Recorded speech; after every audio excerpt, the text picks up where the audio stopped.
one nation, under God, indivisible, with liberty and justice for all. Thank you.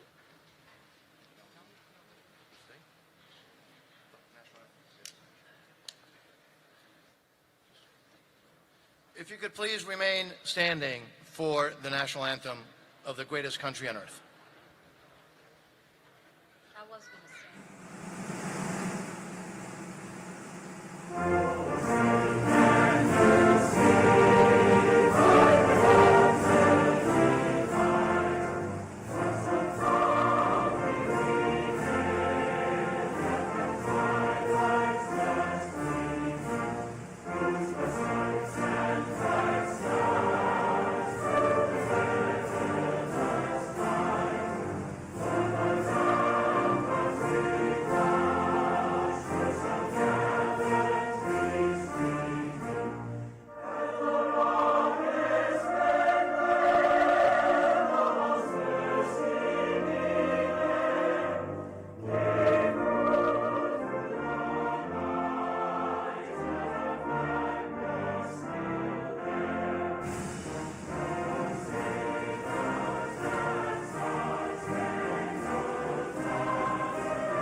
close at hand. Creatures crawl in search of blood to terrorize your neighborhood. And whosoever shall be found without the soul for getting down must stand and face the hounds of hell and rot inside a corpse's shell.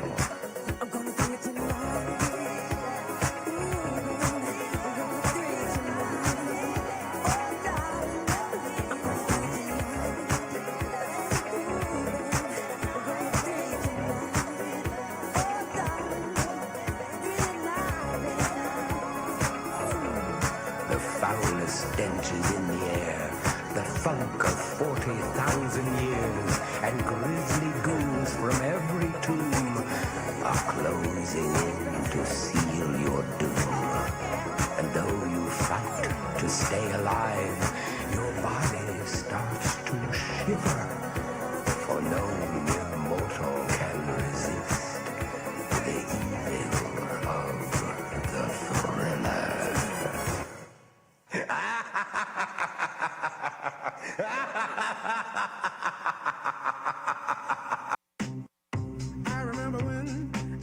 I remember when I lost my mind. There was something so pleasant about that place.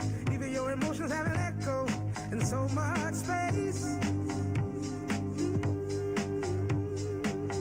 And when you're out there without care, yeah, I was out of touch.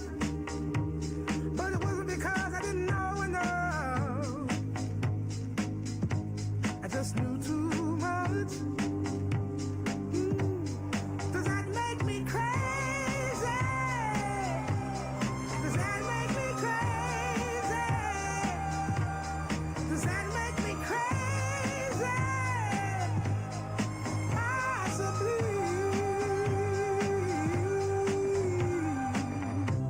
And I hope that you are having the time of your life.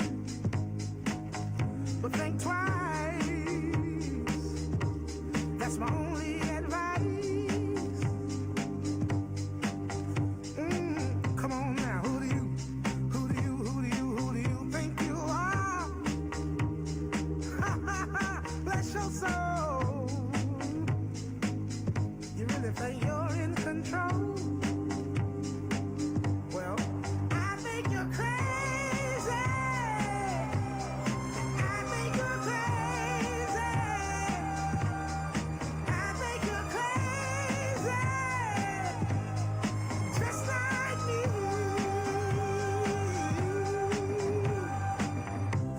My heroes had the heart to live the life I wanna live. And all I remember is thinking, I wanna be like them. Ever since I was little, it looked like fun. If there's no coincidence, I've come. And I can die when I'm done. But maybe I'm crazy.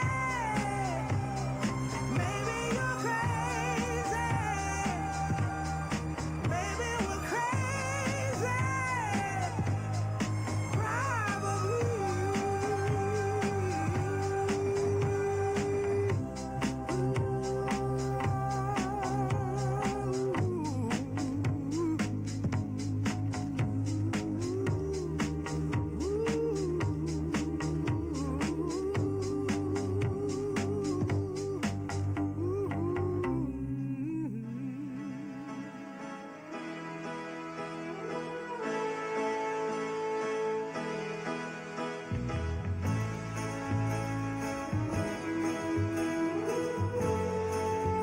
Ladies and gentlemen, please take your seats.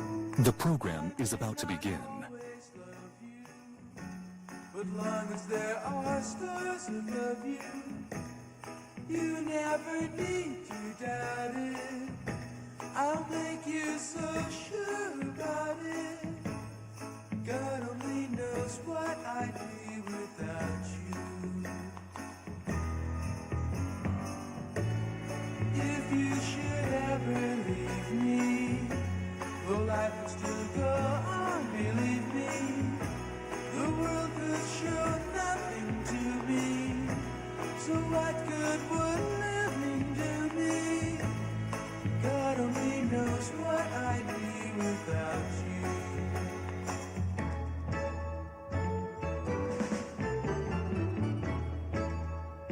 Ladies and gentlemen, please take your seats. The program is about to begin.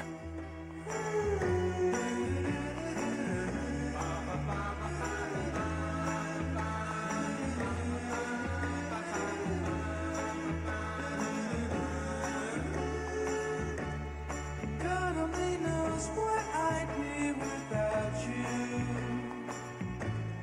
If you should ever leave me, the life would still go on, believe me. The world could show nothing to me. So what good would living do me? God only knows what I'd be without you. God only knows what I'd be without.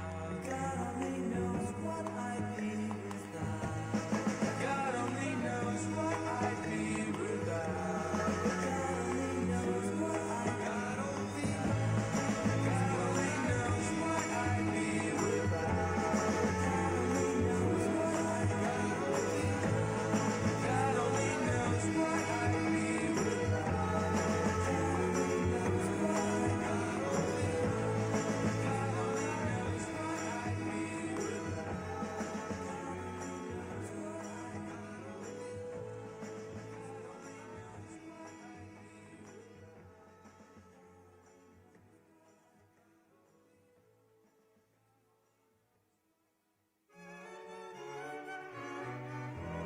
Heavenly shades of night are falling. It's twilight time. Out of the mist your voice is calling.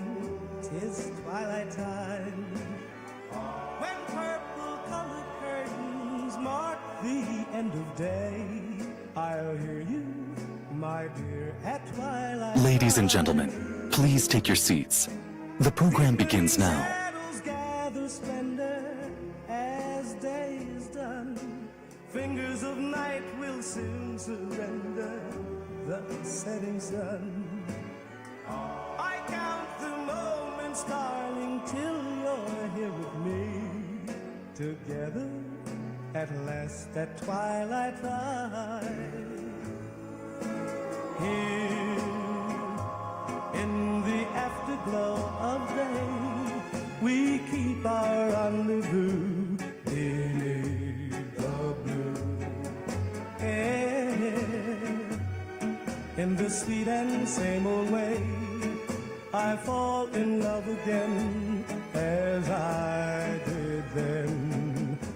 Deep in the dark, your kiss will thrill me like days of old, lighting the spark of love that fills me with dreams untold. Each day I pray for evening just to be with you. Together at last at twilight time. Here in the afterglow of day, we keep our rendezvous beneath the blue. Here in the sweet and same old way, I fall in love again as I did then.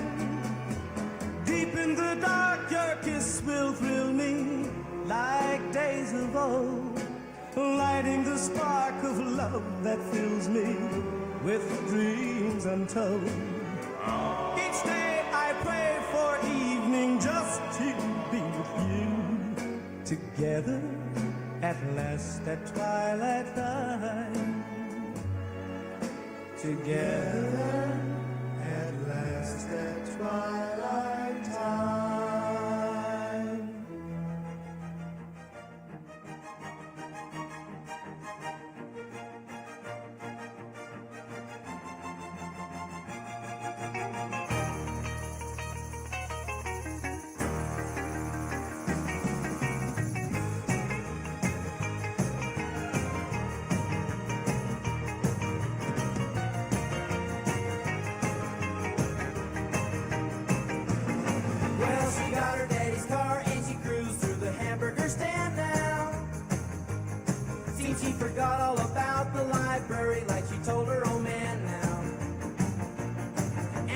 radio blast and goes cruising just as fast as she can now. And she'll have fun, fun, fun till her daddy takes a T-bird away. Fun, fun, fun till her daddy takes a T-bird away. Well, can't stand her 'cause she walks, looks and drives like an ace. You walk like an ace now, you walk like an ace. She makes the Indy 500 look like a Roman chariot race. Like an ace now, you look like an ace. A lot of guys try to catch her, but she leads them on a wild goose chase. Like an ace now, you drive like an ace. She'll have fun, fun, fun till her daddy takes a T-bird away. Fun, fun, fun till her daddy takes a T-bird away.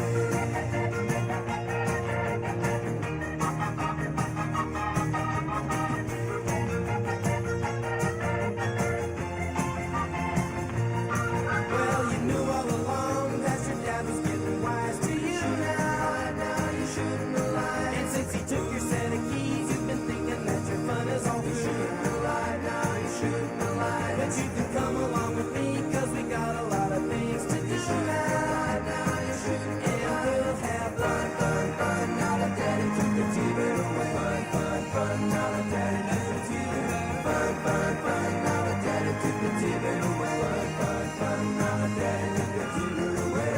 Fun, fun. Now that daddy took the T-bird away. Fun, fun. Now that daddy took the T-bird away. Fun, fun. Now that daddy took the T-bird away. Fun, fun. Now that daddy took the T-bird away. Fun, fun. Now that daddy took the T-bird away. Fun, fun. Round, round, get around, I get around, yeah, get around, round, round, I get around, I get around, get around, round, round, I get around, get around, round, round, I get around, get around, round, round, I get around, get around, round, round, I get around. I'm getting bugged driving up and down the same old strip. I gotta find a new place where the kids are hip. My buddies and me, you're getting real well known. Yeah, the bad guys know us and they leave us alone. I get around, round, round, round, I get around. Get around, round, round, I get around. Get around, round, round, I get around. Get around, round, round, I get around. I get around, get around, round,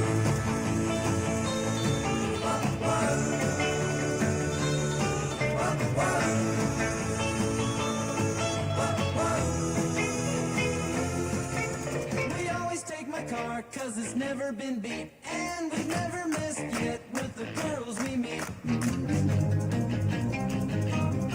None of the guys go steady 'cause it wouldn't be right to leave your best girl home on a Saturday night. I get around, round, round, round, I get around. Get around, round, round, I get around. Get around, round, round, I get around. Get around, Ladies and gentlemen, please welcome to the stage your House Republican leadership team. Speaker Mike Johnson, Majority Leader Steve Scalise, Majority Whip Tom Emmer, and Conference Chairwoman Lisa McClain.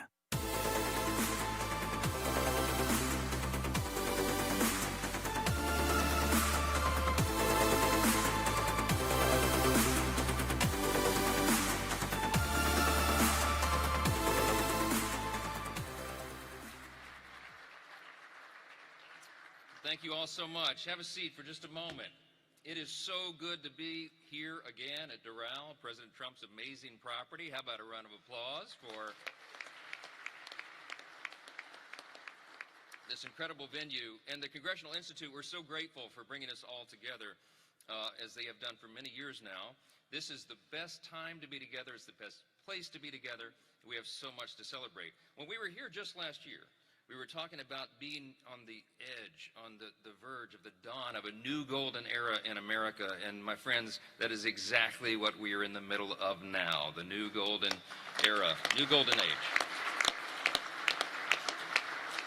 And that's because when voters gave us this mandate in the election of 2024, they wanted us to fix everything. As you know, every metric of public policy was an absolute disaster. And they gave the President of the United States, this president, 75 million popular votes. He won the Electoral College decisively, and along the way, and in large part because of his coattails, we had the largest popular vote ever in history for House Republicans, almost 75 million votes. That's right. So we came in with a mandate, and we came in with an agenda, and we began to work very hard. We worked hand in hand with the president to move that agenda along, the America First agenda. And the record of the first year of the Trump administration in the last couple of months has been promises made, promises kept, because we take the responsibility that we have been given by the people seriously. It's a restoration of common sense. We are bringing America back again, and it's largely because of the leadership of the gentleman that I'll introduce to you in a moment. He is the most active president, the most energized president, the most successful president, I believe, in my lifetime, and he's proven it over and over and over. And part of it is because he doesn't sleep, thankfully. He's got so much to do. And I know that because I get calls from him at 2 a.m. and 7 a.m., sometimes in the same day. He doesn't require a lot of sleep, thankfully, and he is the man for the moment. His achievements are incalculable. History will record that this president came at exactly the right time, on the eve of the 250th anniversary of the greatest nation in the history of the world, the most free, most successful, most powerful, most benevolent nation that has ever been. And we understand, and he understands, that it's not guaranteed. He understands that we have to fight for it every single day, and he does that every single day. Just in the last week, my friends, anytime this president sees a problem, he jumps right in to fix it. I've been involved in just what I've been involved in the last few days with him. Several days back, earlier in the week, he recognized that the growth of AI and the new tech and the need for data centers around the country and new energy sources. He pulled together all the leaders in the industry. He's the only person that has the gravitas to be able to do that. And he pulled them all together, and they signed the Ratepayer Protection Pledge to make sure that energy prices continue to go down and don't rise, even though the demand, that's right, it's a big thing. And then a couple of days later, we're working hard in the House, and the House leadership team's doing all of our thing, and I get summoned back to the White House. What is it now? Well, the president needs to save colleges and universities. The NIL, the name, image, and likeness madness has really gotten out of control, and the president's decided that he's the man to fix it, and he is. And so he summoned us all together, and I mean, you probably saw 60 of the biggest names in college sports and athletics and college administration, university administration, all summoned to the White House for a productive meeting to get the SCORE Act and our solutions done and finished up. A few days later, I turn on the TV. You know, I'm trying to rest a little bit. The president doesn't. Why? Because now he's back down here in South Florida, and he has brought together and created the New Hemisphere initiative to take out narco-terrorists and secure the hemisphere. This security for the Americas. It's a new initiative that he alone has conceived. This president never stops. There's so much to fix. We have the right man for this hour. History will record one of the most consequential presidencies in the history of this extraordinary country. We are all blessed to be a part of it, to work alongside him in the legislative branch and to get this done for America. We will continue to do that as we head in to the most important midterm election of our lifetimes. We all know that.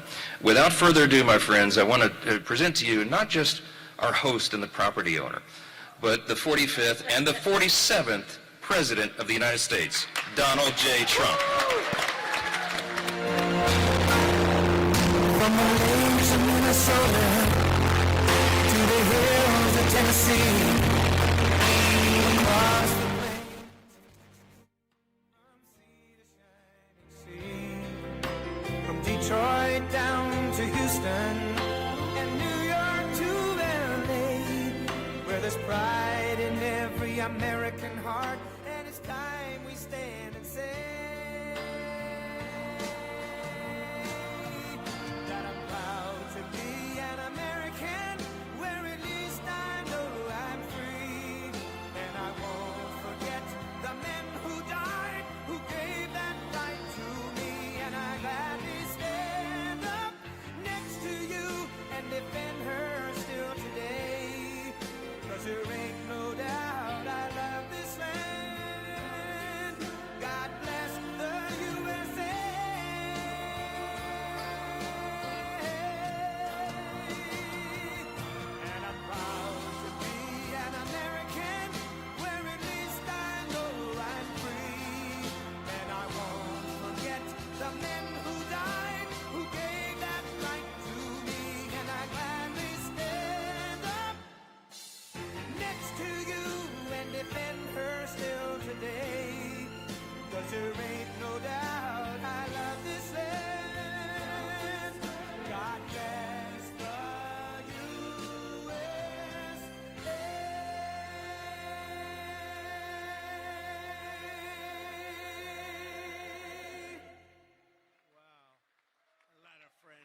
sit down. We have a little time. Just everybody.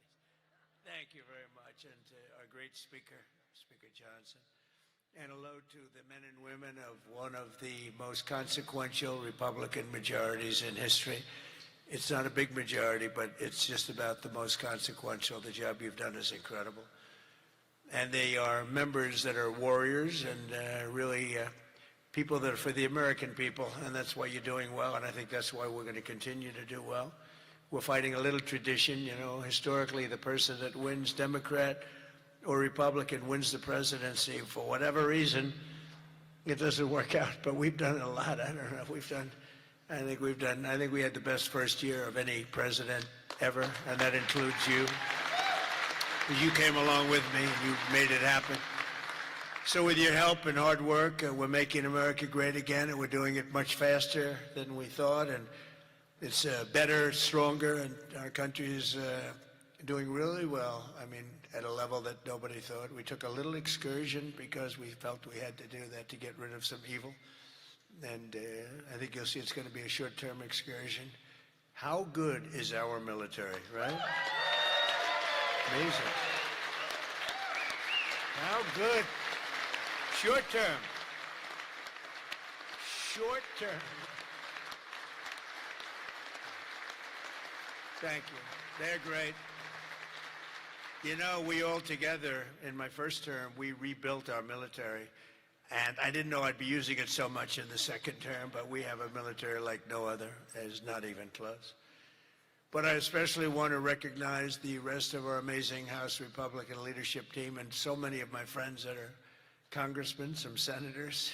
We have some great people in this room, but including Majority Leader, a real brave guy, because I know the real story. I was there that night with him in the hospital when he was given a very small chance of living by a doctor who was very good, by a wife who was desperately in love with him. She cried so much.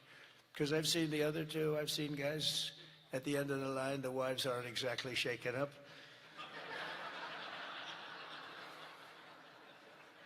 When they don't cry, when they have no tears or any sign of tears, this is not a good sign of a great marriage. But he must have a great marriage, because she was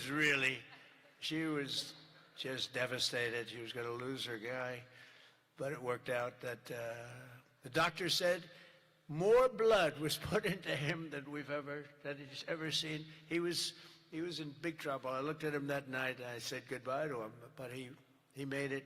He was brave, and look at the way he fought back from so many different things. Steve Scalise.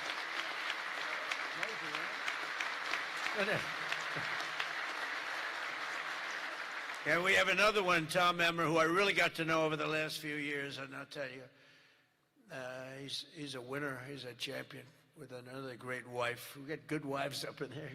Let's say great wife, fine husband. But Tom is just a real champion and a winner, and you have a problem, you go to him, he gets it solved. So thank you very much. Great job. You've done a great job. And our conference chairwoman is Lisa McLean, and we all know Lisa. Don't get on her wrong side. It can be a very, very bad experience. Thank you very much. Great job, Lisa. Great job. And a very special thanks. You know, you broke a record. This is over 20 million. This is it's the biggest of these type of events that there's ever been, by a lot. You know, you didn't just break it, you broke it by a lot. So I want to congratulate you. But there's just great spirit. The Republican Party has fantastic spirit. The level, I don't think, has been seen before. I really don't. We have to get a couple of people on board, which in at least one case is virtually impossible. I wonder who that might be. A sick person.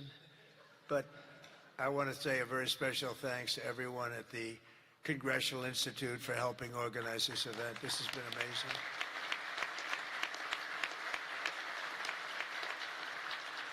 And over the past 9 days, we've been reminded of how vital our Republican majorities are. And it's, you know, it's America's future. We're really fighting because these people, you saw the other night at the State of the Union, you saw these people. They wouldn't stand for a mother who just lost her daughter by having her throat slit from behind.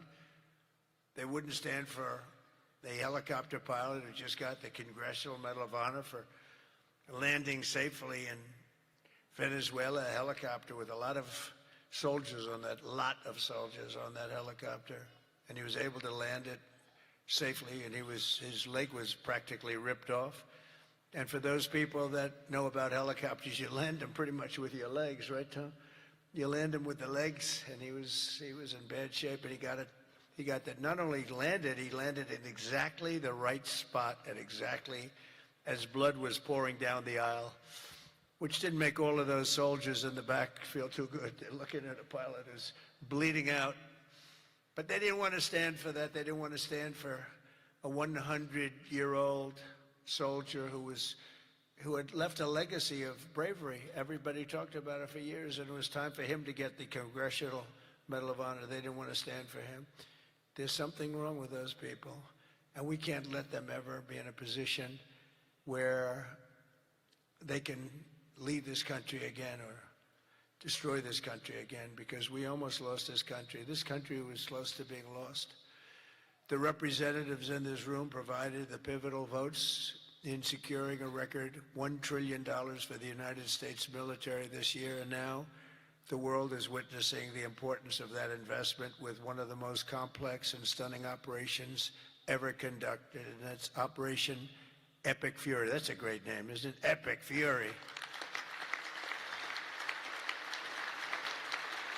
That's even better than Midnight Hammer, which was pretty good too, right? That was where we knocked out their nuclear potential. That was a big day, because if we didn't do that, they would have had a nuclear weapon within 2 weeks.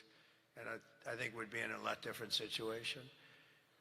And then you had, of course, what they did in Venezuela, how that was just so far so good. We've done a real job. We've got all good ones. If you go back and you look at Afghanistan with Biden, one of the worst, I think the most embarrassing moment in the history of our country. If you look at what happened with Jimmy Carter, also with Iran, but if you look at what happened with the helicopters and the hostages, it cost them the election. It was what a mess.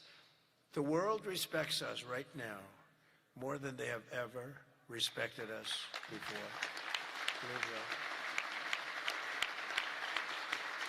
And because of Republicans, you people in Congress, the United States has by far the strongest and most powerful military on the face of the earth. We're the strongest military anywhere in the earth, and now everybody understands it. Together with our Israeli partners, we're crushing the enemy in an overwhelming display of technical skill and military force. Iran's drone and missile capability is being utterly demolished. The Navy is gone. It's all lying at the bottom of the ocean. 46 ships. Can you believe it? In fact, I got a little upset with our people. I said, what quality of ship? Excellent, sir. Top of the line. I said, why did we just capture the ship? We could have used it. Why did we sink them? They said, it's more fun to sink them. I said, they like sinking them better. They say it's safer to sink them. I guess it's probably true. But think of it. We knocked out 46, and actually took 3.5 days. Their terrorist leaders are gone. We're counting down the minutes until they will be gone. Think of it. We had leaders, and they're gone. Then we had new leaders, and they're gone. And now nobody has any idea who the people are that are going to be the head of the country, and will not relent until the enemy is totally and decisively defeated.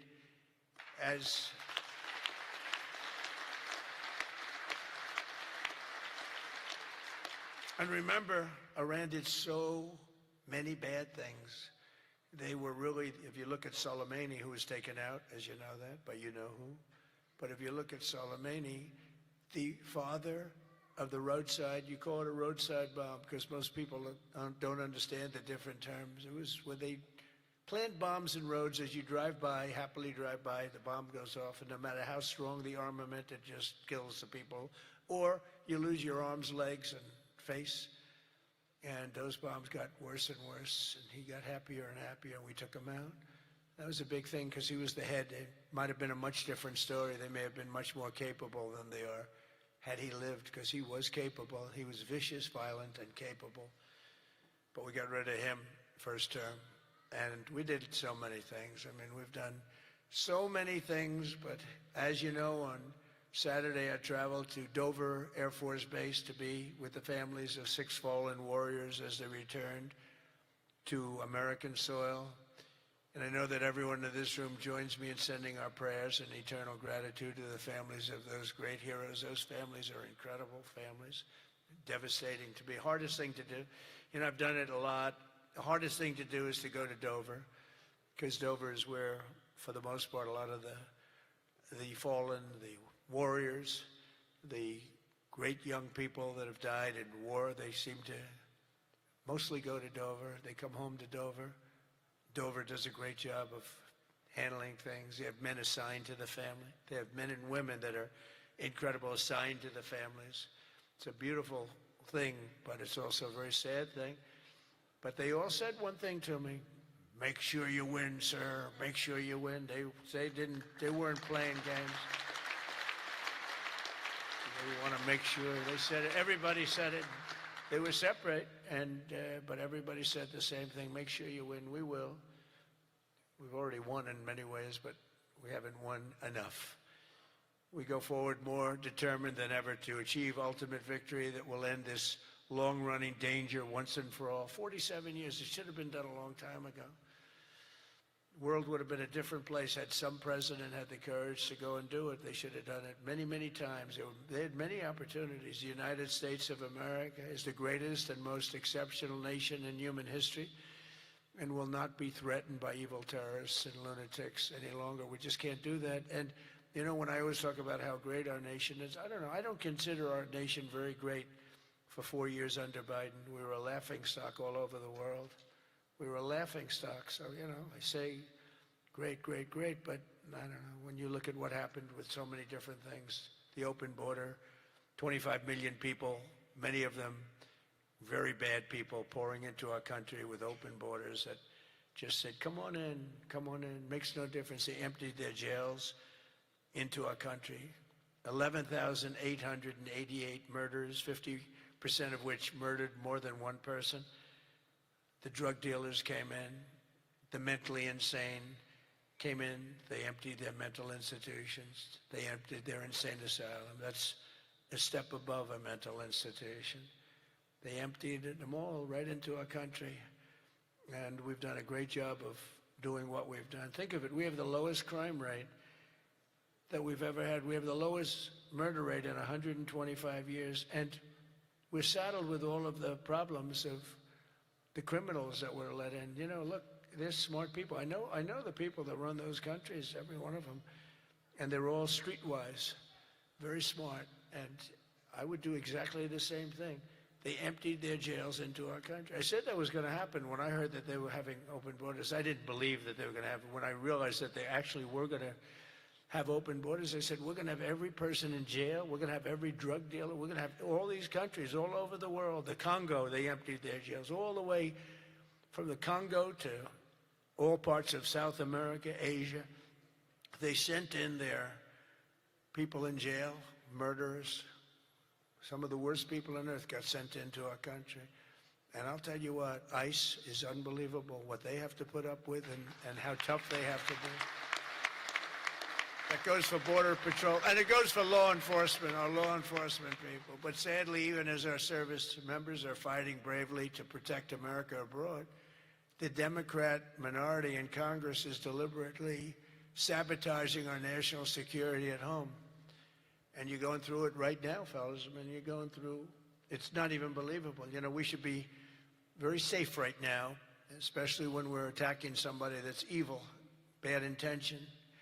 But last week, 53 House Democrats voted against a resolution affirming that Iran remains the world's #1 state sponsor of terror. Who the hell would do that? I mean, almost every act, whether it's Hamas or Hezbollah, no matter what, you take a look, it's Iran or Iran sponsored. And even more outrageously, as we speak, Democrats have shut down the Department of Homeland Security. They've got it shut down. Do you believe it? Right now. Because they care more about amnesty for illegal alien criminals than about protecting the lives of American citizens. I mean, take a look at it. The American citizen is being scoffed at by Democrats.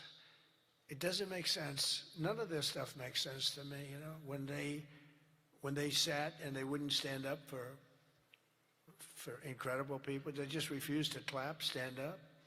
By the end of the speech, by the way, they were all standing because somebody was passing them. No, you people are getting killed tonight. They were all, they'd stand up for everything I was saying. At the end, that last half hour, they were standing up for things that they shouldn't have stood up for because they got the word. You're getting killed tonight. Stand up and clap for the woman that just lost her daughter, please, to a violent criminal. But Democrats must vote immediately to reopen the Department of Homeland Security so that we have the resources to keep America safe.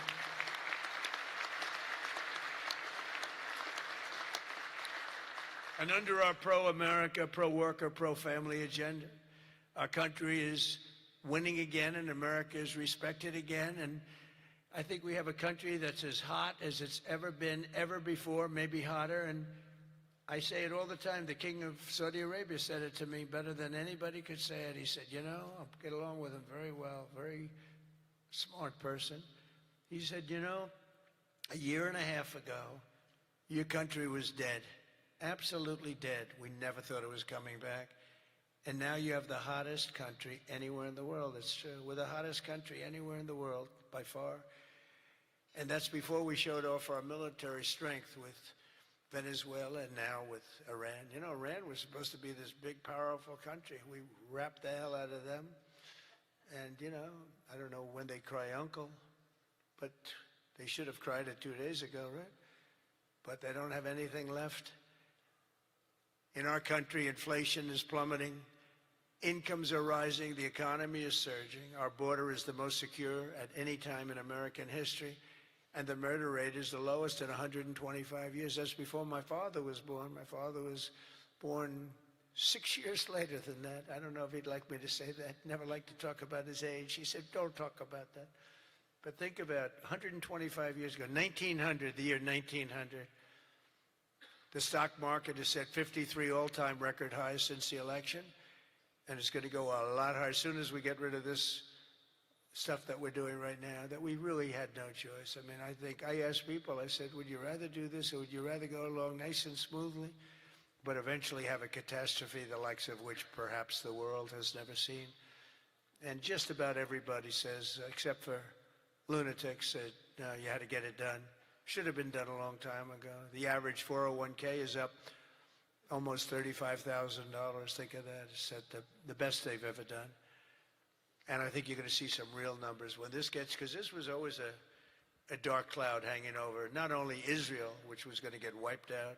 You know, if we didn't do that B-2 attack, Israel would have been wiped out. They would have had a nuclear weapon within 2 weeks after that. And even now, I think they were looking to take over the Middle East, because when you look, and we have pretty good proof, all of those missiles that were so stupidly aimed at Qatar, Saudi Arabia, UAE, they were all aimed, and others, at countries that were sort of like, leave us alone. They were all right. They were sort of neutral, but they weren't doing it. All of a sudden, they're getting hit with missiles. And they could have gone one of two ways. They could have gone toward their side, like we're with you, or they could have gone with our side, and they really went with our side, and they've helped us, and they've been a big force. But they got hit. But they were going to be hit with us. Had we not done the B-2 raid, and have we not done this one where we said, nope, it's time to go in, we have to go in, have no choice. Number one, if we didn't go in, they would have come in after us, because I see the Democrats trying to justify it, and they're failing because the voter on the street is saying, you got to be kidding. But I see where they're going, where they're always saying, no, there was no reason. Well, I'll give you the best reason of all. Within a week, they were going to attack us, 100%. They were ready. They had all these missiles, far more than anyone thought. And they were going to attack us. But they were going to attack all of the Middle East and Israel. And if they had a nuclear weapon, they would have used it on Israel. And this was going to be a major attack on all. They had all of those missile sites and all those launchers that we got rid of, about 80% of them right now, by the way. Got rid of most of the, see it's died down to a trickle. There are very few launchers left. What our military has done is amazing. They wiped out almost 20%, maybe 22, 23%, but the rest are going very quickly. And the missiles have been largely knocked out. The drones have been knocked down, and we're hitting where they make the drones. We know them all, and we're knocking the hell out of that now where they manufacture the drones. A lot of work, a lot of brilliant work, but we're going to have a much safer world as soon as it's finished, and it's going to be finished pretty quickly. With the help of our House Republican majority, we passed the largest tax cuts in American history, and we have to be talking about it. And with the great big beautiful bill, we delivered no tax on tips, no tax on overtime, and no tax on Social Security for our great seniors. And we did something else which is great that nobody ever talks about, Tom, and we have to talk about it. We made interest on auto loans fully deductible. That's never happened. We've never had that. You know, rich people always get deductions, but middle-income people, people that have to struggle a little bit, never did. But now they can deduct the interest paid against their taxes. We have one little proviso, and I put this on, it's very important, only if the car is made in America, all right? That's going to have a huge impact. That's going to have a huge impact. We passed the Trump accounts to give every child in America a head start on the American dream, and that's so good. It was, I'll tell you, the Dell family, Dell Computer, put up $6,250,000,000. Think of it. He started with very little, nothing, very little. Started making computers on his bed, and he said, yeah, people started liking them better than the ones from the store. And he never stopped. And he can write a check for $6,250,000,000. He said, and his incredible wife, Susan, they said that's the best thing they've ever done. He's so proud. He's going to do it again. Going to do more. And we have a lot of other people. A lot of very rich people are doing it. A lot of people that aren't so rich are doing it. They're doing it for their kids, but it's turning out. So a young child turns 18 or 21, and all of a sudden they have $100,000 in the bank. What a difference that is between having that and having nothing. And it could be more than that. It could be a lot more depending on what happens with the world. And we passed 100% expensing and bonus depreciation on all new equipment, factory construction and investments, and that's what made our first term. We had the greatest economy in the history of our country in the first term, and this one's going to blow it away. Again, we had a little pause, but it's not a very big pause. With your help, we also passed the largest regulation cuts in American history, ending the Green New Scam, one of the greatest scams in history, and massively increasing production of American oil, natural gas, and clean, beautiful coal. We brought coal back. You're not allowed to say coal without clean, beautiful. Got to be clean, beautiful. China uses coal. They're building about 65 massive coal plants right now. But China, great respect for China, but you know, they make all the windmills, right? The only thing they don't do is use the windmills. They make them. But try finding wind farms in China. There aren't too many of them. In my State of the Union address, I laid out an ambitious agenda that should be our roadmap this year, and it's starting with lowering the cost of living. You know, they gave us a mess. We inherited a mess, an absolute mess. And the mess was many things. They were bad with our military. They were bad with everything. I mean, I said, name one thing that they did right. They can't name one thing. But they also gave us very high prices. And then they said the word affordability. That's the first time I ever heard it. They said affordability. My first day in office, they said affordability. They're the ones that caused the problem, but we're really bringing down prices big. Do you notice you don't hear that word anymore, Mike? They don't say it anymore because we brought down prices so much. So our message is simple. Democrats created the high prices, and our policies are totally ending them, and they're ended, and we're doing better. We're even bringing them down further. They'll be way down, and we're bringing, you know, if you go back into the last period, I would say, I think it's 2.5 months, 1.7% inflation. 3 months, 1.45% inflation. Think of that. Whereas they had the highest inflation in the history, the single highest inflation in the history of our country. Now, you know, I always say this. They say 48 years because I don't want the fake news to get me on this. They say it wasn't history, it was 48 years. that the inflation was the highest in 48 years. But I don't know, in some ways 48 years sounds even worse because it's very specific. Yeah. But they had the highest inflation probably in history, but in 48 years, we inherited that. One of the first targets must be the crushing healthcare. We have to crush and take over the healthcare situation, which we can do. For the first time, we can do it since the passage of the Unaffordable Care Act. Big insurance companies have gotten rich. They've made money like practically no other companies have made, with our government giving them hundreds of billions of dollars and their stock prices soaring to up to 1,700%, 1,000%, 1,200%, 1,600%, and even 1,700%. The government gave them essentially trillions of dollars. And I want that money to be paid to the person, not to the insurance company, and let them go out and buy their own health care. And people love it. People love it. You'll get better health care at a much lower cost, and they'll be sort of part of the system. But the money we spend on is so much. We spend numbers that nobody could even believe. But the healthcare companies, because the Democrats are owned by the insurance companies, remember that. And so they have a problem. That's why it's hard to get it fixed, because they are totally owned and controlled by the healthcare, by the insurance companies. Healthcare insurance, but the insurance companies themselves. So when you want to do something that's good for the people but bad for the insurance companies, it's very, very hard for them to go in a different way. Now, Republicans never do that kind of thing, right? You're owned by nobody, right? Nobody. See, a young girl up here say yes. Some of them are a little bit shaky, but they're Republicans. We love them. We love them anyway, right, Mike?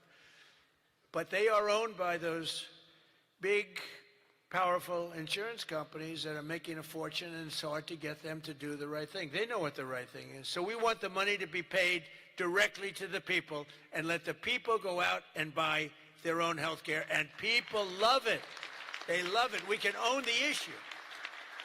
For the first time ever, Republicans can own that issue. I'm also asking you to take swift action to codify my most favored nation policy on drug prices, the biggest. That alone should win the midterms.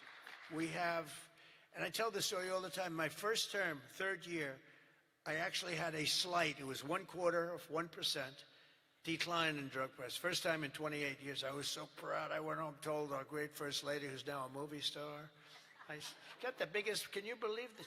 That movie was hot, and it is hot.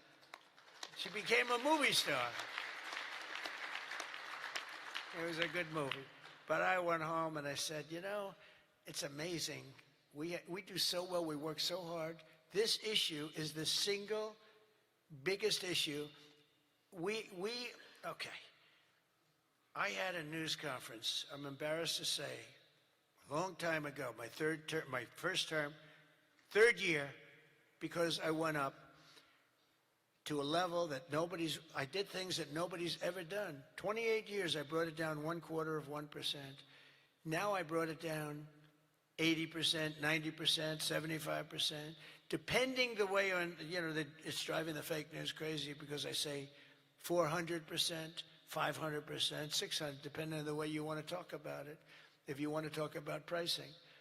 But using a conservative number, what we've done is we paid the highest price for drugs anywhere in the world, and now we pay the lowest price for drugs anywhere in the world.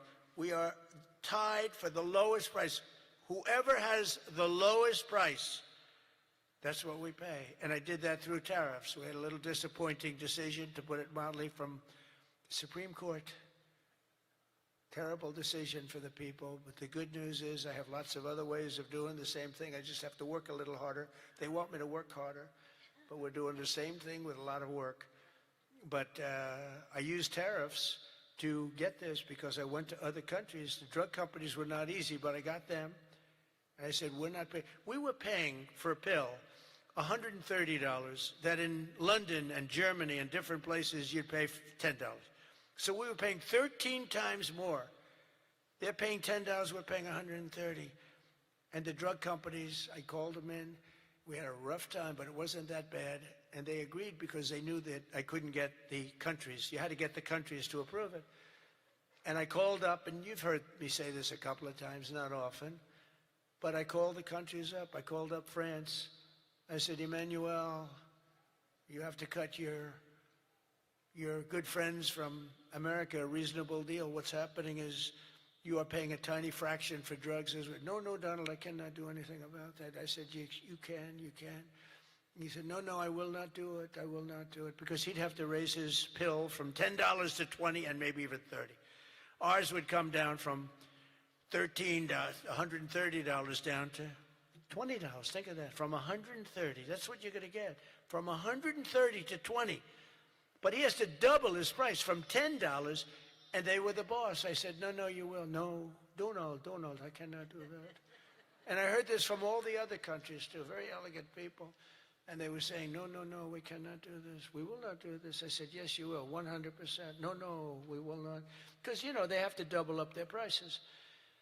And I said, well, here's the story. If you don't do it, I'm going to put, in the case of Emmanuel, I said a 100% tariff on all wines and champagnes coming into the United States. No, Donald, you cannot do that. I said, I've already got the legislation. It's right in front of my desk. I'm going to sign it. Emmanuel, he said, Donald, I will agree to this. So he agreed. Everybody agreed. I got every country to agree. And now you've done something that no other president could have done. No, I don't want to brag. But, they've said this about a lot of things. No other president could do some of this shit I'm doing. No other president. The things I'm doing, nobody else was going to do it.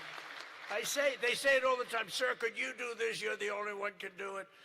But we got it done, and we got the countries to all go along. Because I said, if you don't do it, I'm going to raise your tariffs to 200%, to 150%, and that's 10 times more than I'm asking for. And every single one, if it took me 5 minutes, that was like a long time. I was doing badly with that one.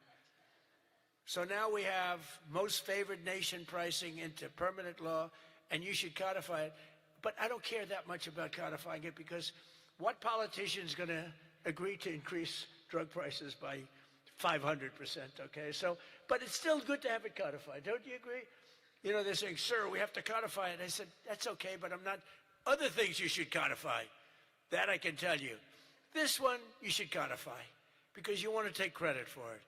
You want to take credit for it. So if you can, please codify it. Get out there and codify. You're getting an 80%, 85%, 55%, 70% reduction in drug prices. Codify it. But if you don't, no president's going to raise it, in my opinion. Although they are crazy, these people are crazy. They could find a way. You better get it codified. And as we work to bring down interest rates so that more Americans afford a house, I'm also asking you to ban the Wall Street firms, large Wall Street firms, institutional investors, from buying up thousands and thousands of single-family homes, hundreds of thousands of homes, because homes really are for people, not for hedge funds. We want to get the market out so they can do it, and we're stopping it. We want people to be able to buy a house. It's the American dream. Buying a house is a part of the American dream. And we must also stand up for the safety of our citizens. One of my guests at the State of the Union was Anya Zarutska, the mother of beautiful 23-year-old Ukrainian girl who was stabbed to death on a train in North Carolina by a deranged criminal, arrested more than a dozen times. And I had the mother, as you know, at the State of the Union, and she was devastated. Beautiful woman, devastated. Uncontrollably devastated. And we couldn't get one Democrat to even clap. The Republicans clapped and went wild, and they loved her. Not one Democrat in that whole room even thought about clapping. They sat there frozen-faced. Disgusting. House Republicans should get every member of Congress on record and pass a tough new crime bill that imposes harsh penalties for dangerous repeat offenders, which this nut was. cracks down on rogue judges and prosecutors, and ends no cash bail once and for all. No cash bail is a big part. I mean, you have a man murder somebody, and by that afternoon, he's out on bail. No cash bail. It's a huge problem. We also need to end deadly sanctuary cities, and you have bills before you now, and you're working on things, but hopefully you can do that, Mike, because it's terrible. They're sanctuary for criminals. That's all they are, sanctuary for criminals. They fight ICE all the time. That was the problem up in Minnesota. They had a lot of criminals in there. They wouldn't give it to us.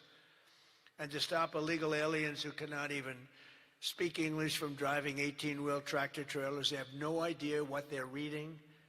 I wouldn't be able to do it in their countries. There's arrows, there's speed limits. They have no idea what they're reading. And in many cases, they're on drugs on top of that.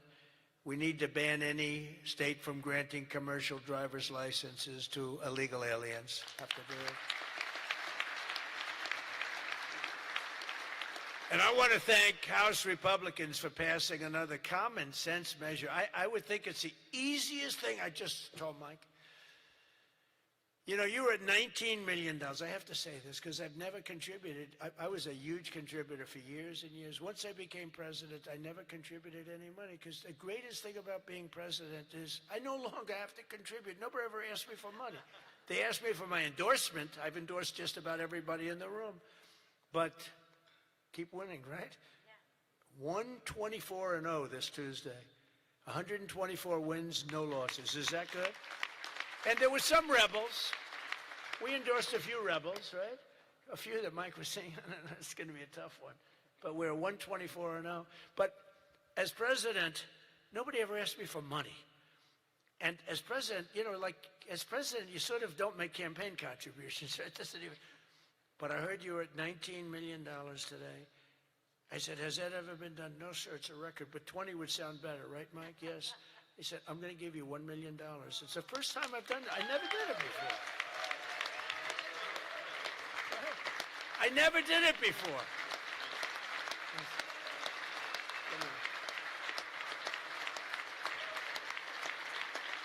I never did it before. Now I'll be hit up by every political group, every Republican running. Sir, can I have some, give me a little cash.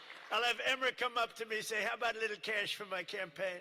I will no longer have the excuse that as president, anyway, no, but we had to hit the 20, right? We had to hit the 20. That was a hell of a thing. You beat it by a lot. You beat the record, the previous record by a lot. But I want to thank House Republicans for passing another common sense measure, to me the easiest of all, the Save America Act, to protect our sacred American. Look at this.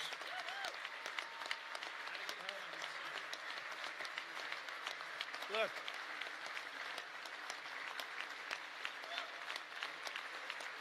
It's the easiest thing we have. I can't, it's the easiest thing we have. Now, the problem is you call it the SAVE Act, and nobody knew what the hell the SAVE Act. Have you been seeing, I've been working overtime the last month. It's called the Save America Act. And I saw Schumer yesterday. We will stop Save America. He's getting killed. They can't do it. And then the things within the Save America are so good. But just the title. So we had that with MAGA. Greatest name of all time. Make America Great Again. MAGA. It just worked. You know, I had something, Keep America Great. It was good, but it didn't have that MAGA. You know, there was nothing you could see. I had CAG. And CAG, I said, you know, no longer, that's not good.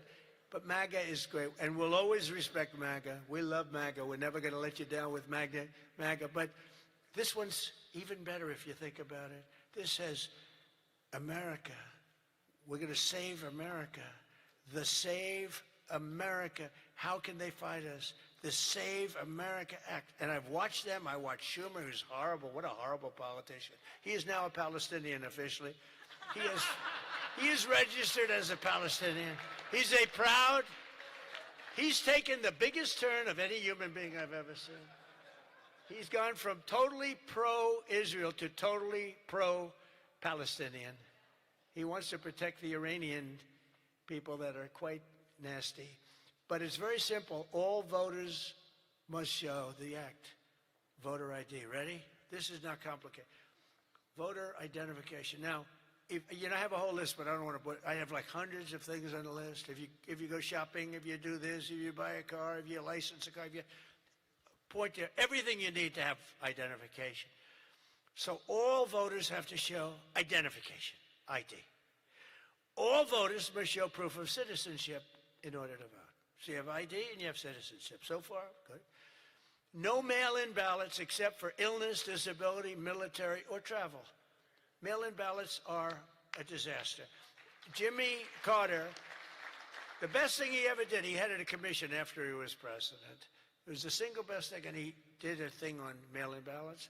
He said mail-in ballots should not be allowed because they are inherently dishonest. And we have seen it time and time again, and we just keep going with it.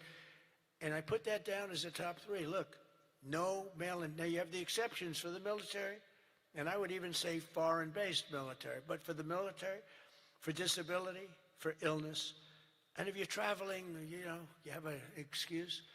And I was lenient on that. But those three things. Then I added two more. These are best of, best of. These are called best of Trump.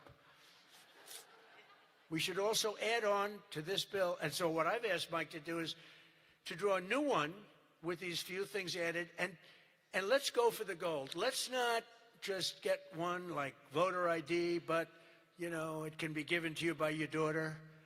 Your daughter, she has to be of age, like above 6 years old, she's allowed to say.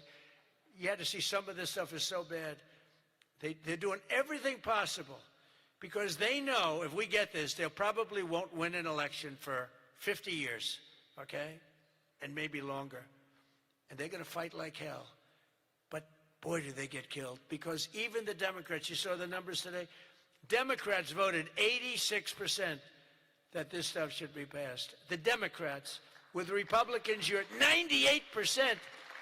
But Democrats are at 86%, except for the people that run the Democrat Party, because they want to try and win elections illegally. It's the only reason you vote against voter ID is because you want to cheat. There's no other reason. They come up with reasons. They say, it's racist. That's their number one, racist. Then you have to explain it, and they're just sitting there mumbling. They can't explain it. And it's actually very insulting when they use the term racist. Very insulting to the people that they're trying to so-called defend, but they're not defending.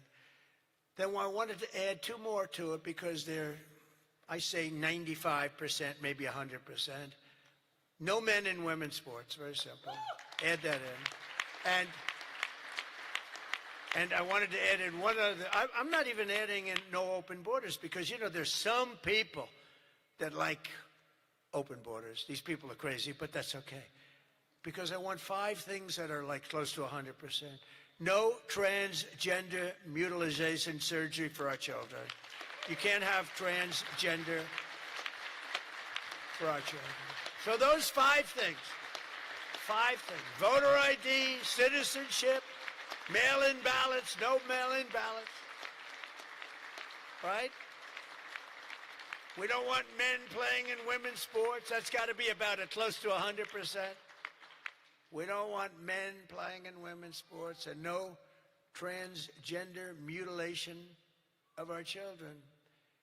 Now, that should be the easiest thing to get passed that you've ever had. Each one, it's best of Trump. Those are best of Trump. I have some that are very popular, but I wouldn't put them in that category. This is the number one priority. It should be for the House. And I'd like to ask Tom, Steve, Mike, all of you, if you would, I'd like to have you go back and Lisa, hello, darling. She was screaming her affirmation of what I said. The kid went wild. She was so happy that somebody finally said, let's vote on this. Lisa, you're going to get it done. Okay, I'm going to count on you. Forget the men up here. I'm going to count. But it's actually a matter in a serious way of national survival. We can't have these elections going on like this anymore.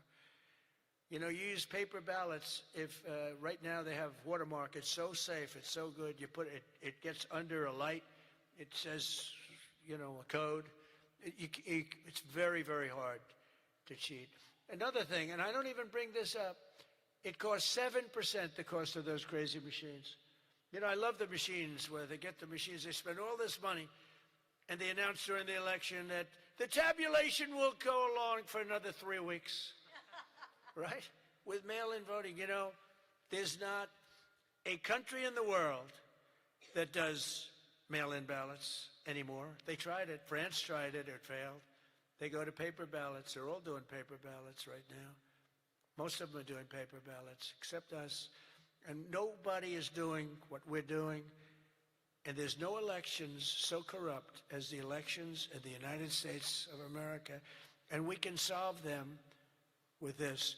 And the reason I put those other two that have not much to do with it is because they are equally popular. And I think it might help us. And for those people that like FISA, I said maybe you put them together because a lot of people feel very strongly about FISA. Some people don't, but the people that want it, they really want it. And generally, for whatever reason, they're opposed to what we're saying about, you know, about the ballots and about citizenship and all of those things. And so put them together and you might get a vote, but we have to get it done. And then we have to get the Senate to do it. But if you could send a bill up to the Senate, we're going for the gold. We don't want what was said. The SAVE Act, it was all right. Nobody knew what the hell it was, including me. I kept saying, what's this? Save America Act. Don't ever say SAVE Act again. It's a loser. The SAVE Act. Nobody has any idea what are we trying to save? It's the Save America Act. If you could send it up in full form, meaning just straight, we will, I think the Senate has to approve it. I really do. I think, and they're going to have to go to the filibuster, and maybe it's going to be the talking filibuster like the old days, the great Jimmy Stewart, right?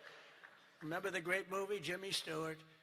But they have to get it done, because if we don't get this done, if it takes you 6 months, I'm for not approving anything.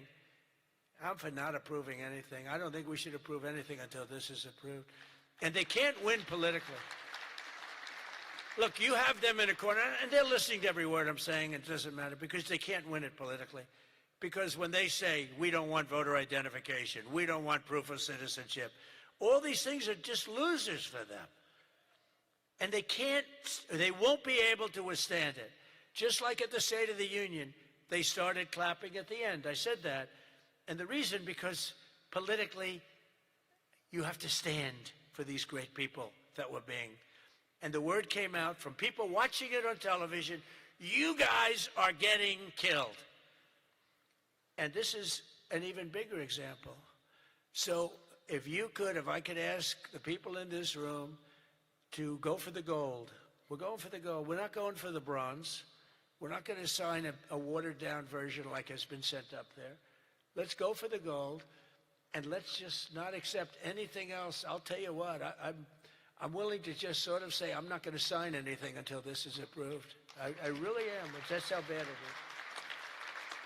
And we're going to have to push the Senate, because you have 4 or 5 senators that are, I don't know, 4 or 5 Republican senators. You'll have to explain them to me, but we're not going to get into that. But we're going to push them to get it done, because I don't think you can politically exist if you're not going to do voter ID and these things. I don't think the people in this country will stand for it. So I'm making my biggest plea tonight. It'll make you, and I'm not doing it for this reason at all. It'll guarantee the midterms. It'll guarantee the midterms. If you don't get it, big trouble, my opinion. If you get this, your midterms, and they know it. For 2 reasons. Number one, they won't be able to cheat. And number 2, the people are demanding it. Every time I go out, Save America, sir, Save America Act. We want the Save America Act, sir. That's all they talk about. They don't talk about housing. They don't talk about anything. That's what they talk about. And if you send it up there, you're going to win the midterms at levels that you can't even believe. And you're going to win every election for a long time until somebody really screws things up, and hopefully that won't happen. But I've never been more confident that if we keep these promises and deliver in this popular agenda, the American people will stand with us in overwhelming numbers, just as they did in 2024. I heard Mike say it's actually 78 million votes, but it was actually 86. You know, they cheated like hell on the list, but it was too big to rig. Remember? I won 3 times. First time was great. Second time they cheated like hell. It was COVID. And their cheating was at an inspirational level. We can't let that ever happen again. And then they cheated again in the last election, but I went up. The term I used most was too big to rig. You got to go out, don't believe, because we had polls having us way up. I said, don't believe the polls, go out and vote. Make it too big to rig. And that's what happened. A couple of races they cheated on, they got away with it. A couple of Senate races, my opinion. But we have to make it too big to rig, and that's what we did. But we shouldn't have to win an election that way. You're going to have a hard time winning elections that way. So you got to get that passed. And if we fight, we will win, and we will make our country safer and stronger and richer and greater than it ever has been before. And I want to say, very importantly, because they would like you not to say this, because this is a terrible thing in their opinion to say, God bless you and God bless America. Thank you very much, everybody. Thank you very much.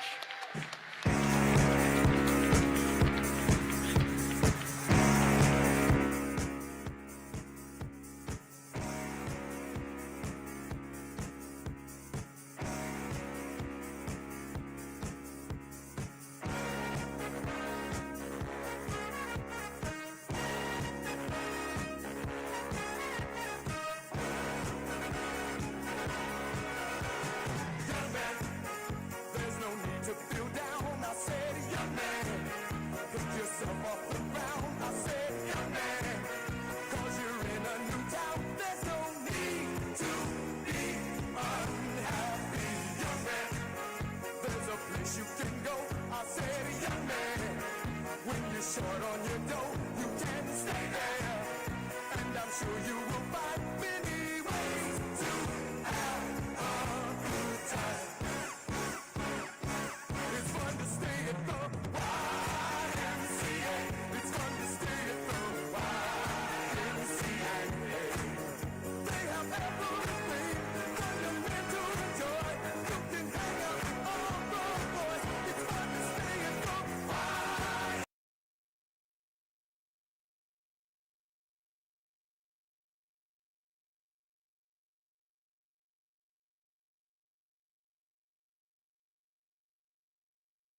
Mic check, 1, 2. You guys got it?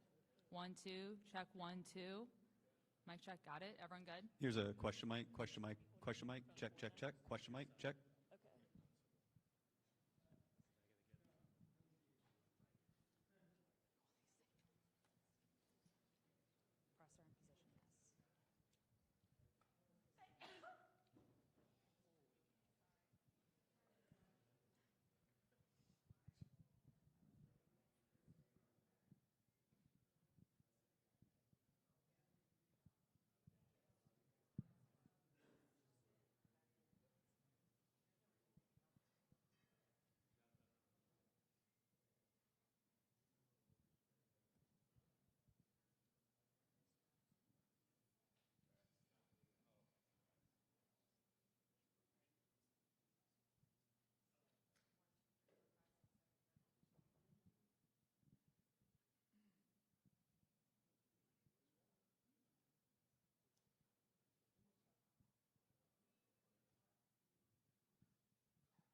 everyone. Thank you very much.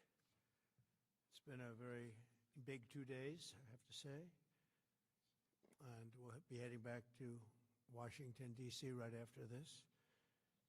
And I'd like to wish everyone a very good evening. And over the weekend, the United States military and the Israeli Defense Forces continued Operation Epic Fury very successfully. Over the past 9 days, we've carried out some of the most powerful and complex military strikes and maneuvers the world has ever seen. Now, you add that up to all of the other things, Midnight Hammer, getting rid of the nuclear threat from Iran, which was a big moment in history, in my opinion, and the great success we've had in Venezuela and all other places. Every place we've gone, we've had tremendous success. But while we're doing all of these things, we're achieving major strides toward completing our military objective. And some people could say they're pretty well complete. We've wiped every single force in Iran out very completely. Most of Iran's naval power has been sunk. It's on the bottom of the sea. It's almost 50 ships. I was just notified it's 51 ships. I didn't know they had that many. Didn't last very long. And these are fighting vessels. They're meant to fight, but they're not meant to fight against us. We continue to target Iran's drone and missile capabilities. Their drones are way down. Their drone manufacturing has been hit starting today. We know all of the places they manufacture the drones, and they're being hit one after another. Their missile capability is down to about 10%, maybe less. We're also hitting where they make missiles and where they deliver missiles. We've struck over 5,000 targets to date, some of them very major targets, and we've left some of the most important targets for later in case we need to do it. If we hit them, it's going to take many years for them to be rebuilt, having to do with electricity production and many other things. So we're not looking to do that if we don't have to. But they're the kind of things that are very easy to hit, but very devastating if they are hit. We are waiting to see what happens before we hit them.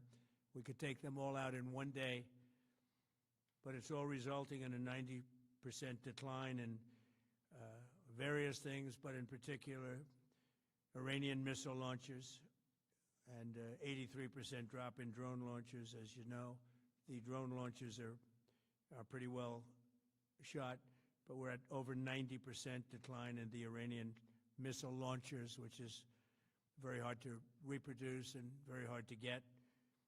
And usually what we were able to do through great equipment, a lot of smart people, as soon as they sent a missile up from a launcher, we were able to knock out that launcher within a period of 5 minutes or less, accurately right on the noggin. So now we have low-cost interceptors effectively combating Iranian drones, and our B-2 bombers recently dropped dozens of 2,000-pound bombs to destroy missile launchers all over Iran and buried deep under Iranian soil in many cases. The soil was no match. And we're also annihilating the manufacturing base that the regime uses to build drones and missiles at a rate that nobody thought was possible. We're knocking them out. We know where they all are. We're knocking them out very quickly. We're ahead of our initial timeline by a lot. I would say that we probably would not have thought after a month we'd be here, in addition to the fact that we've taken out the leadership twice and maybe 3 times. And we, as you know, we want to be involved. We don't want another president that maybe wouldn't be willing to do what I'm willing to do for the good of the world, for the good of our nation, to be stuck with a situation in 5 years or 10 years from now. So we think they should put a president in, or the head of the country in, that's going to be able to do something peacefully for a change. They've been doing this for 47 years, killing people for 47 years, whether it's the barracks or even the SS Cole, where they were involved very strongly. They always denied it. But where they were very strongly involved, and all of the people that died through the roadside bombs, died and are right now walking around with no legs, no arms, a face that's been so badly damaged. The Iranian regime has been attacking Americans and spreading terror for 47 years, and despite these countless opportunities to renounce their nuclear ambitions, which they had just a short while ago, they told Mr. Witkoff, who is standing right over here, they said, they actually said, we want to keep building. Essentially, in a real nutshell, we want to continue to build nuclear weapons. If we didn't knock out Midnight Hammer, if we didn't knock out their Iranian potential, if we didn't do that with Midnight Hammer, they would have had a nuclear weapon. They would have used it long before now. And at a minimum, Israel would have been annihilated. I was very lucky that we had the courage to do that, that we had the talented pilots and the great equipment. The B-2 bombers are unbelievable. We ordered 25 more, by the way. The newer, better version. It's we have the greatest military in the world. We have the greatest equipment in the world by far. You see that no matter where we go. You still need the people, though, to operate it and to use it. And those are the people that we cherish. Even after we obliterated their key nuclear sites in Operation Midnight Hammer, they never negotiated in good faith. They still continued to say, we want to build nuclear, we want enrichment at levels that were unacceptable. And they even turned down an offer for unlimited free nuclear fuel forever for civilian purposes. We had people offering them free nuclear fuel. They weren't interested in that because they wanted to build a nuclear weapon. So instead, the regime was trying to reconstitute its weapons program at a different site. They couldn't go back to where they were, the 3 sites that we obliterated, but they were starting work at another site, a different site, different kind of a site, and that was protected by granite. They wanted it protected. Granite's pretty good, but they wanted it protected by a lot deeper. They wanted to go a lot deeper, and they started the process while rapidly building conventional ballistic missiles. They were going to do it all at the same time. It threatened our overseas bases and soon could have reached even our homeland. The regime's intention was to use this exponentially growing ballistic missile threat to make it virtually impossible to prevent them from obtaining a nuclear weapon. So as you probably saw, they had a tremendous number of missiles, most of which are now being used or destroyed, and very unsuccessfully used because we have been able, for the most part, to shoot them all down. What incredible technology. The Patriots have been unbelievable, and other things. And the laser technology that we have now is incredible. It's coming out pretty soon. Where literally lasers will do the work of, at a lot less cost, do the work of what the Patriots are doing or what other things are doing. The situation was very quickly approaching the point of no return, and the United States found it intolerable, in my opinion, based on what Steve and Jared and Pete and others were telling me, Marco, so involved, that I thought that they were going to attack us. I thought they would, if we didn't do this at the time we did it, I think they had in mind to attack us. And if you notice, they did something which was very foolish, very stupid, I would say. They attacked their neighbors. And their neighbors were largely neutral, or at least weren't going to be involved, and they got attacked. And it had the reverse effect. The neighbors came onto our side and started attacking them, and actually quite successfully. If you look at Saudi Arabia, you look at UAE, Qatar, and others, but they were strong and they were smart, but they got attacked. Nobody, when I first heard it, I said, no, somebody made a mistake. There was no mistake. UAE had over 1,000 missiles shot at it, knocked them almost all down. On the very first day I came down the escalator in 2015, I said, quote, I will stop Iran from getting nuclear weapons, and all I'm doing is keeping my promise. Think of that. That was in 2015. I said it. It was a threat then and a much bigger threat now, but no longer a threat, not for a long time anyway. We want to keep it that way. As we continue Operation Epic Fury, we're also focused on keeping energy and oil flowing to the world.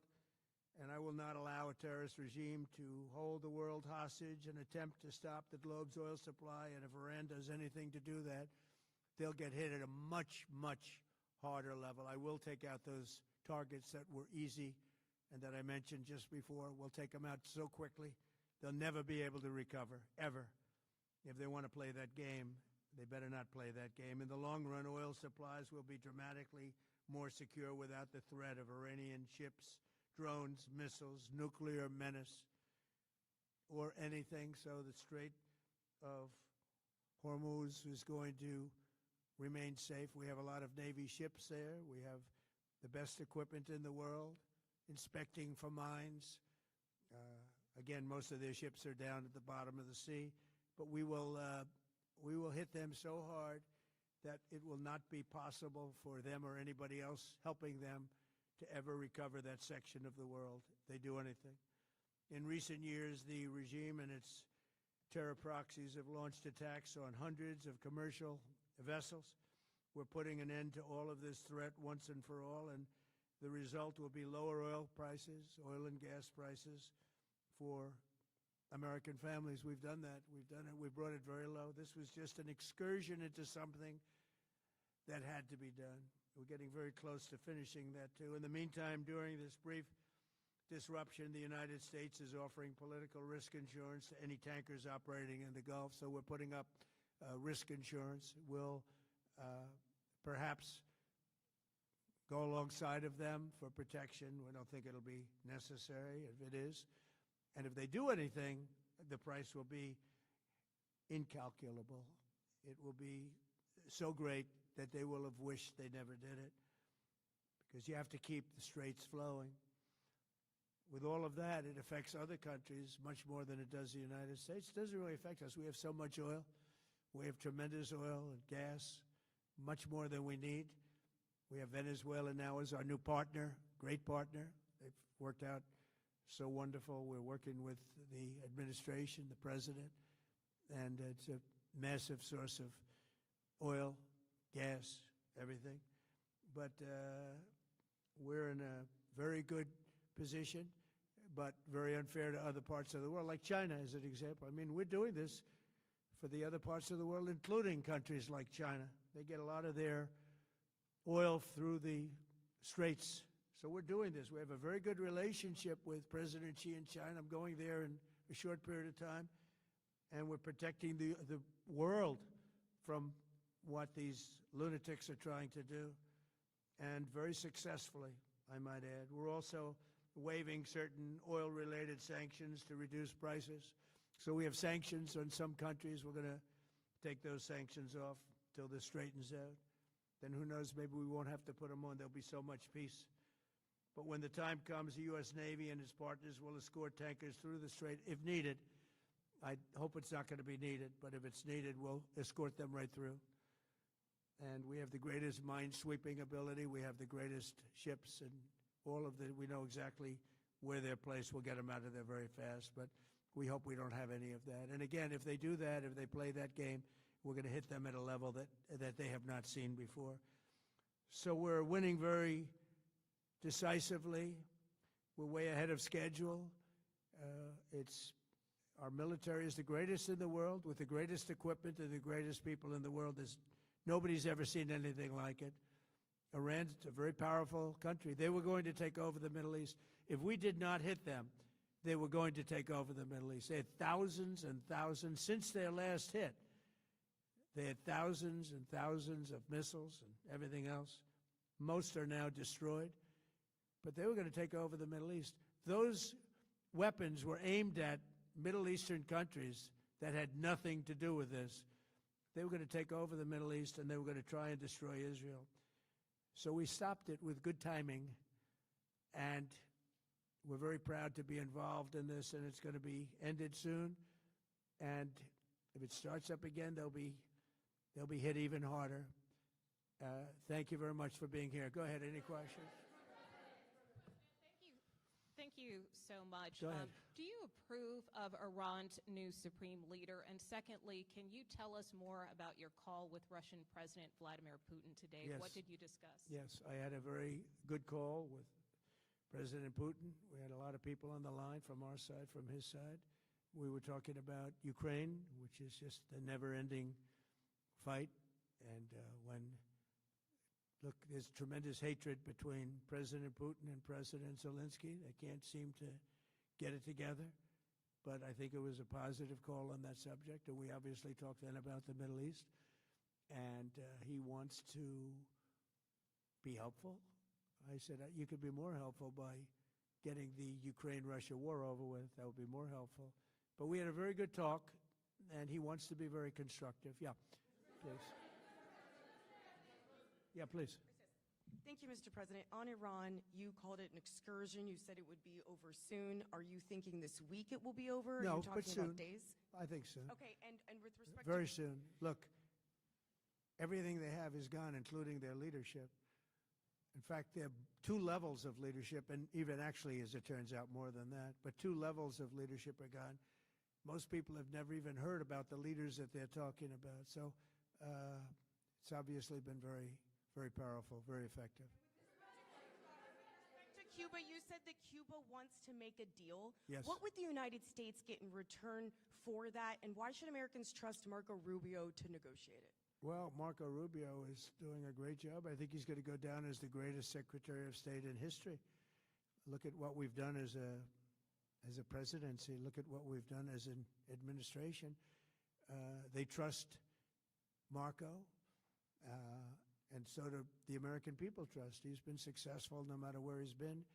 He also speaks the language, which is always nice and always helpful. But he's dealing, and it may be a friendly takeover. It may not be a friendly takeover. It wouldn't matter, because they're really they're down to, as they say, fumes. They have no energy. They have no money. They're in deep trouble on a humanitarian basis. And we don't want to see that, but they were very, very bad to a lot of people, as you know, and a lot of people living the Cuban-American vote, which I got at record levels. Very important. Those people are very important to me. I know what they went through. They went through hell. Some of them have gone on to be some of the most successful people in the country. Cuban-American business people, some of them are like the most successful in the country. And a lot of them are friends of mine, because I've been fighting this battle with them for a long time. The Castro regime was brutal, but they lived off Venezuela. Now they don't live off Venezuela. Sends them no energy, no fuel, no oil, no money, no nothing. They lived without Venezuela. They couldn't have made it, and we cut them off from everything else. So, yeah, they're going to make either a deal, or we'll do it just as easy anyway. Yeah. Please, go ahead. Tomahawk missile likely destroyed that Iranian girls' school. So will the U.S. accept any responsibility? Well, I haven't seen it, and I will say that the Tomahawk, which is one of the most powerful weapons around, is used by, is sold and used by other countries, you know that. And whether it's Iran, who also has some Tomahawks, they wish they had more, but whether it's Iran or somebody else, the fact that a Tomahawk is very generic. It's sold to other countries, but that's being investigated right now. Yeah, please. Thank you. Mr. President, you've said the war is, quote, very complete, but your defense secretary says this is just the beginning. So which is it, and how long should Americans be prepared Well, I think for you could this say war it to last both. for? It's the beginning of building a new country, but they have no Navy, they have no Air Force, they have no anti-aircraft equipment. It's all been blown up. They have no radar, they have no telecommunications, and they have no leadership. It's all gone. So, you could look at that statement. We could call it a tremendous success right now as we leave here. I could call it, or we could go further, and we're going to go further. But the big risk on that war has been over for 3 days. We wiped them out in the first 2 days. When you think about it, it's incredible. We wiped out a big Navy, very powerful Navy. These were ships. These were serious ships. These were ships that you buy when you want to win battles. They're all on the bottom floor. The sailors are all running off their ships. They refuse to get on the ships. The Air Force is gone. Everything's gone. The missiles are down to a trickle. The drones are down to probably 25%, and they'll soon be down to nothing. We'll have where they manufactured the drones are under fire as we speak. They're being hit. So the rest is going to be determination as to my attitude, along with the people in the Trump administration, what we want to do. Thank you. Yeah, please. Can I ask you, you mentioned you were going to waive certain additional oil waivers or sanctions. Can you talk a little bit more about that and address in particular? Well, we're looking to considering keep the measures oil prices down. We went artificially up because of this excursion into a very positive thing. I mean, this was an excursion that a lot of people wouldn't have done. I knew oil prices would go up if I did this, and they've gone up probably less than I thought they'd go up. But I don't think anybody thought we were going to be this quickly successful. This was a military success, the likes of which people haven't seen. We have the best military. We have the best equipment. We have, I believe, the best generals. We have the best. And this went very quickly. We talked about that with President Putin. He was very impressed with what he saw because nobody's ever seen anything quite like it. You know, Iran was a very powerful military country with all of the missiles. Now, you had the double attack. You had the original attack with us and Israel, and that knocked them for a loop. Then you had the B-2 bombers, which took out their nuclear capability, and they would have had a nuclear weapon within 2 weeks to 4 weeks. And they would have used it long before this press conference, and we might have had a much different press conference if we had a press conference at all. But it's been amazing. The military success that we've had is truly unprecedented. You've told your congressional colleagues that you will not sign any piece of legislation until the Save America Act is passed.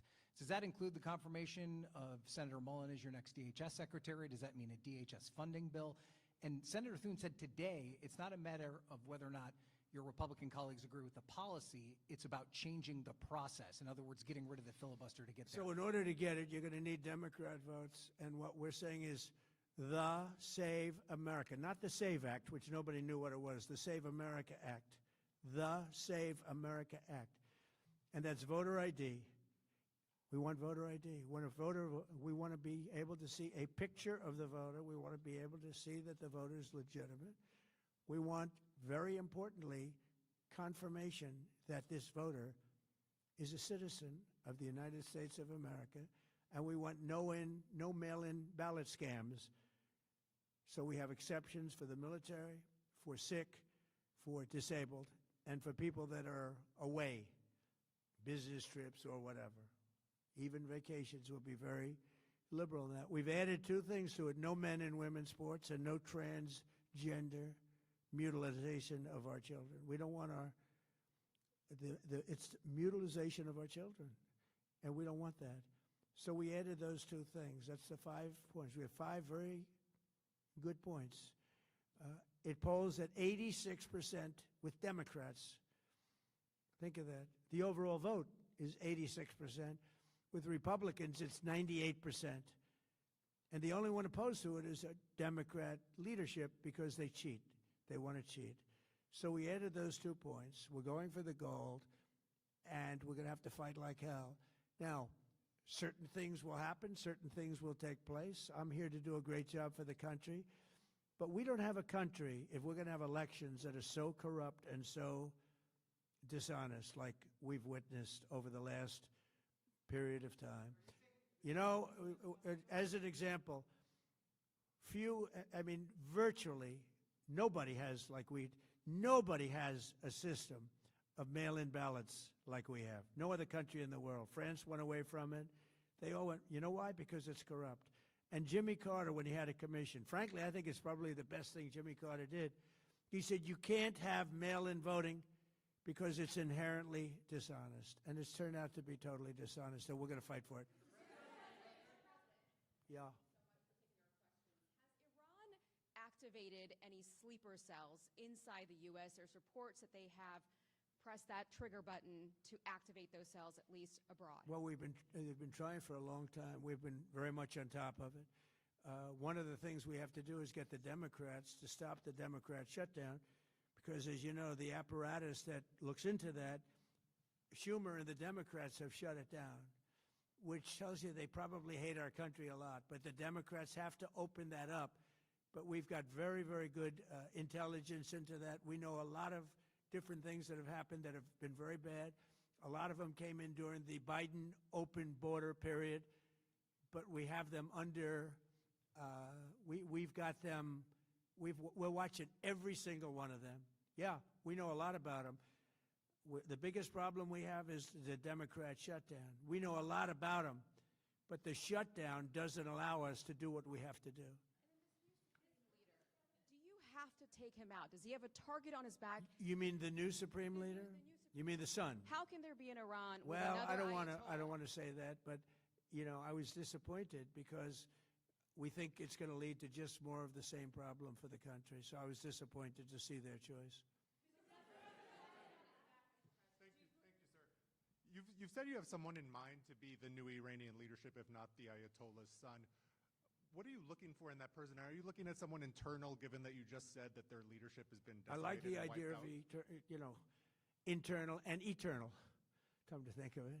But I like the idea of internal because it works well. I mean, I think we've proven that so far in Venezuela. We have a woman, Delcy, who has been, president of the country, very respected, she's doing a great job.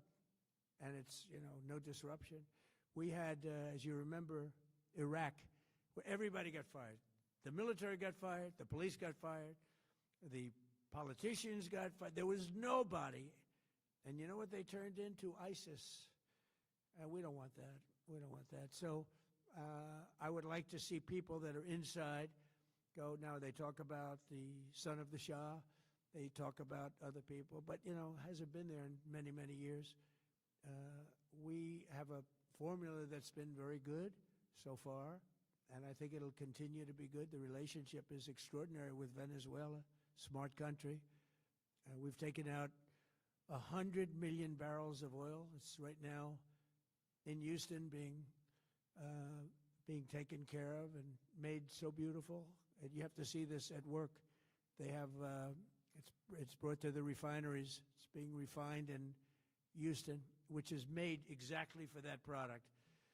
And so far, but it's 100 million barrels of oil, and now they have another 100 million barrels coming. And it's like a partnership. We're getting along so well with them. It's great for Venezuela, and it's great for the United States. Yeah, please go ahead. Mr. President, you just suggested that Iran somehow got its hands on a Tomahawk and bombed its own elementary school on the first day of the war. But you're the only person in your government saying this. Even your defense secretary wouldn't say that when he was asked, standing over your shoulder on your plane on Saturday. Why are you the only person saying this? Because I just don't know enough about it. I think it's something that I was told is under investigation. But Tomahawks are used by others, as you know. Numerous other nations have Tomahawks. They buy them from us. But I will certainly, whatever the report shows, I'm willing to live with that report. Yeah, please. You said earlier that we've already won in many ways, but we haven't won enough. What do you consider enough? What's your baseline? Where for they're this not going to conflict? be starting the following day to develop a nuclear weapon.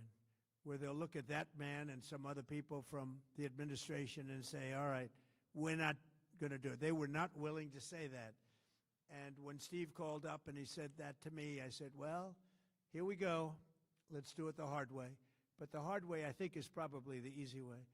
When basically I can see that they will no longer have any capacity whatsoever for a very long period of time of developing weaponry that could be used against the United States, Israel, or any of our allies. We have great allies in the Middle East, great countries that are allies. And they were staying out of it until they got hit. Someday they'll have to do a story. Why did he do that? Why did they do that? But they were going to hit them. If I didn't hit them first, they were going to hit our allies first. I believe, upon information and belief, But I believe that he was going to, they were going to take over the Middle East. They were looking to take over the Middle East. Now, had Operation Midnight Hammer not taken place, that was definite, because they would have had a nuclear weapon within a matter of weeks. But that took place. That was a setback. But look at the number of missiles they were able to buy and make over the last 6 months. And those missiles were aimed at various countries. And when you look at over 1,000 missiles shot at like UAE, they were looking to take over the Middle East. We got there first. We're lucky. I'll tell you what, the Middle East and those countries, very rich countries, are very lucky that I was president instead of somebody else.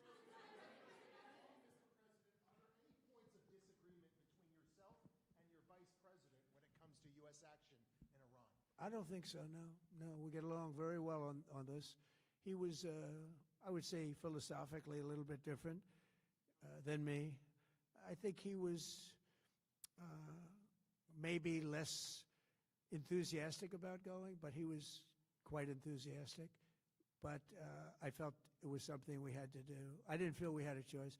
If we didn't do it, they would have done it to us. I felt, based on the negotiations that were being had by Steve Witkoff and Jared Kushner and Marco and Pete, and everybody was involved, I felt that they were looking to tap us along before they hit, and I thought they were going to hit. And if they hit us first, that would have been a very bad thing. In the back, please, in the back.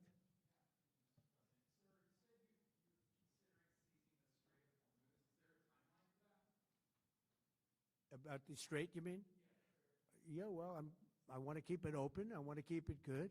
You know, it doesn't pertain to us so much as it does to China. We're really helping China here and other countries because they get a lot of their energy from the Straits. But, hey, look, we have a good relationship with China. It's my honor to do it. Yeah. Supreme Leader, you have called him an unacceptable choice.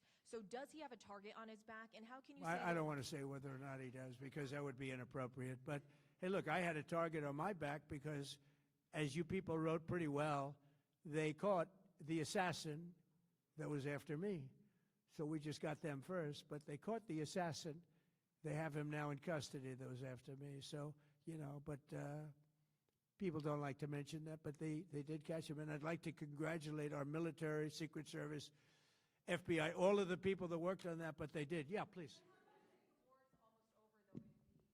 Go ahead. No, go ahead, please. Thank you, Mr. President. You promised the Iranian people you would help them, but it sounds like you're willing to end this fight after your military objectives have wrapped up. Isn't that a betrayal of the people? Will I help them? I'd like to, if they can behave. But they've been very menacing. You know, they're great people. They have an amazing population. It's amazing, smart, brilliant, energetic. They have a great, I'd love to help them, but they have to be in a system that allows them to be helped. And right now they're in a system that only allows failure. And I don't want that. And I want a system that's not going to be attacking us. We want a system that can lead to many years of peace. And if we can't have that, we might as well get it over with right now. Yeah, please. Mr. President, as of today, there have been 8 U.S. military fatalities associated with the war in Iran. How many American deaths are you willing to have in this war? Well, as I said before, when you have conflicts like this, you always have death. And I was at Dover yesterday. I met the parents, and they were unbelievable people. They were unbelievable people, but they all had one thing in common. They said to me one thing, every single one, finish the job, sir. Please finish the job. And I'll leave you at that. Thank you very much, everybody. Thank you.